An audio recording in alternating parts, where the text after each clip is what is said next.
Valverde. অবশ্য আর কি বা করার থাকে, একটা দলের মেইন 7 জন খেলোয়াড় যখন দলের বাইরে থাকেন তখন তাদের থেকে এর থেকে বেশি আর কি আশা করা যায়। ম্যাচের শুরু থেকেই রিয়াল মাদ্রিদ তাদের ইতিহাসের অন্যতম একটা বাজে ম্যাচ শুরু করে। চুয়ামেনি আর ভালভার্দের গোল ছাড়া দেখার মতো পুরো ম্যাচে রিয়ালের একটা জিনিসই ছিল, আর সেটা কোর্তোয়ার সেভ। বাদবাকি যা ছিল তার নাম ফুটবল নয়, তার নাম বাদ দিলে এই সময় কিছুই ছিল না। সেকেন্ড হাফেও একই চিত্র, পুরো ম্যাচ রিয়াল ডমিনেশন তো ছিলই না, বরং তারা বলের পেছনে খালি দৌড়েছে এবং শেষমেশ ভালভার্দে গোল দিয়ে ইজ্জত বাঁচিয়েছেন। রিয়ালের সৌভাগ্য যে তাদের দলে একজন কোর্তোয়া আছেন। ভাগ্যক্রমে একজন কোর্তোয়া নিজেকে সেরা অবস্থানে রাখায় রিয়াল মাদ্রিদ আজও টিকে আছে। কিন্তু এভাবে কদিন ধীরে ধীরে সবকিছু এলোমেলো হবেই। একটা দলের 7 থেকে 9 জন খেলোয়াড় ইনজুরি, সেই দলটাকে একাই ধরে রাখছে কোর্তোয়া।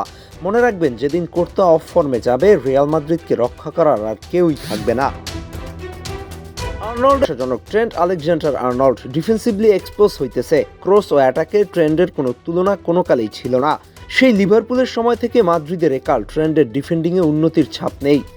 একই সাথে চুয়ামেনি আরও বেটার করতে পারত, করা উচিত ছিল। অবশ্য সেল্টা মাদ্রিদের চেয়ে ভালো ফুটবল খেলেছে, কনফিডেন্টলি বল সার্কুলেট করেছে। গত 5 ম্যাচ ধরে আনবিটেন এবং 4টাই জিতেছে। কি নাচানোটাই না নাচালো প্রথমার্ধে রিয়ালকে, শুধু কোর্তোয়া থাকায় বেঁচে গেছে, না হলে লিড নিয়ে নিত সেল্টা। অবশ্য এই ম্যাচে ভালভার্দের কথা বললেও আরেকজনের কথা বলা লাগে, তার নাম চুয়ামেনি। ক্যাসিমিরো এই জেনারেশনের সেরা স্ট্রয়ার্ড, এতে কারো দ্বিমত থাকার কথা নয়। কিন্তু ক্যাসিমিরোর প্রতিপক্ষের আক্রমণ ধ্বংস করার পাশাপাশি সুযোগ পেলেই দলের হয়ে গোল করত।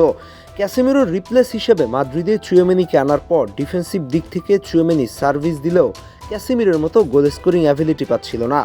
কিন্তু এই সিজনে চুয়ামেনি সুযোগ পেলেই স্কোর করছে, এটা মাদ্রিদকে ডিফেন্সের পাশাপাশি অ্যাটাকিং লাইনেও বেশ সাহায্য করছে। অবশ্য ম্যাচ শুরুর আগেই সেল্টা তাদের নিজেদের ফেসবুক পেজে রিয়ালকে একটা হুমকি দিয়ে রেখেছিল। এমনিতেও লিগে মাদ্রিদ লাস্ট 4 ম্যাচে 2টাই হেরেছে, অন্যদিকে সেল্টা 4টাতেই জয়।